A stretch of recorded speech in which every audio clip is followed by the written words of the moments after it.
Shalom saudara terkasih, sangat berbahagia dapat berjumpa dan bersekutu dengan Anda para pendengar. Berbahagialah hai kamu yang sekarang ini lapar, karena kamu akan dipuaskan. Berbahagialah hai kamu yang sekarang ini menangis, karena kamu akan tertawa. Saudaraku yang terkasih, menjadi Kristen bertahun-tahun bukanlah jaminan seseorang mengalami pertumbuhan iman atau menjadi dewasa secara rohani. Untuk mengalami perubahan dan mengalami pembaharuan dari waktu ke waktu, maka seseorang harus memiliki rasa haus dan lapar secara rohani. Mungkin kita dapat berpura-pura rohani dengan rajin ke gereja, tapi kita tidak dapat membohongi Tuhan, karena Tuhan tahu benar motivasi hati kita. Apakah kita benar-benar punya kerinduan bertemu dengan Tuhan dengan penuh rasa haus dan lapar, atau kita datang beribadah sekedar menjalankan kewajiban dan rutinitas belaka? Saudara, rasa haus dan lapar itulah yang membedakan kualitas masing-masing orang. Tuhan Yesus berkata dalam Matius 5 ayat 6, "Berbahagialah orang yang lapar dan haus akan kebenaran, karena mereka akan dipuaskan." Rasa haus dan lapar itu mendorong orang mendapatkan lebih banyak lagi dari Tuhan. Ia akan memiliki kerinduan yang begitu dalam kepada Tuhan, dan bukan sekedarnya. Orang tersebut pun menyediakan waktu bersekutu, suka akan firman Tuhan, dan sangat antusias terhadap perkara-perkara rohani. Mazmur 40 ayat 9, Daud merasakan demikian, "Aku suka melakukan kehendak-Mu, ya Allahku, Taurat-Mu ada dalam dadaku." Saudara, rasa haus dan rasa lapar itulah awal segala sesuatu.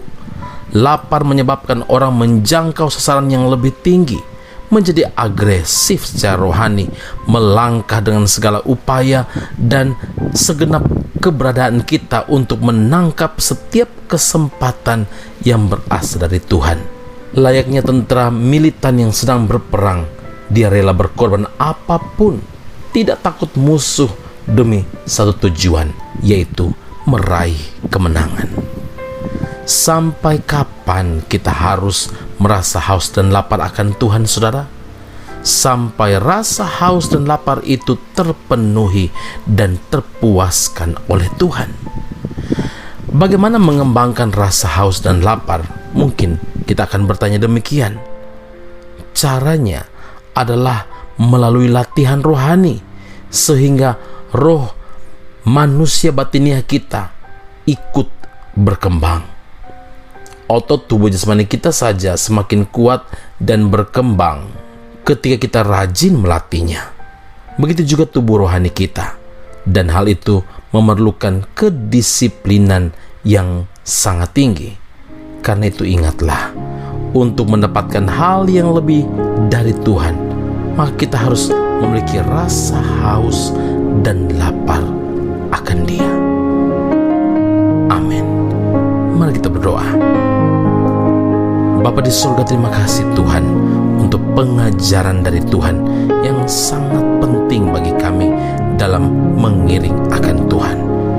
Rasa haus dan lapar akan Tuhan akan kami miliki, akan terpenuhi, akan dipuaskan ketika kami memulai persekutuan dengan Tuhan. Kami memulai memiliki hubungan yang akrab, hubungan yang karib dengan Tuhan, yaitu suka akan firman Tuhan. Dan juga kami yakin dan percaya ketika kami terus melatih rohani kami rajin melatihnya, maka tubuh rohani kami juga akan memiliki kekuatan untuk menghadapi setiap tantangan dan ujian yang Engkau izinkan. Terima kasih Bapa di surga, kami yakin dan percaya bahwa rasa haus dan lapar itulah yang membedakan kualitas rohani seseorang. Kami mau menjadi serupa dengan Tuhan, dan kami yakin kalau Tuhan di dalam kami, maka kami akan melakukan apa yang menjadi kehendak Tuhan, seperti Daud yang yakin, yang mewujudkan setiap hal yang menyenangkan hati Tuhan dengan taat melakukan kehendak-Mu.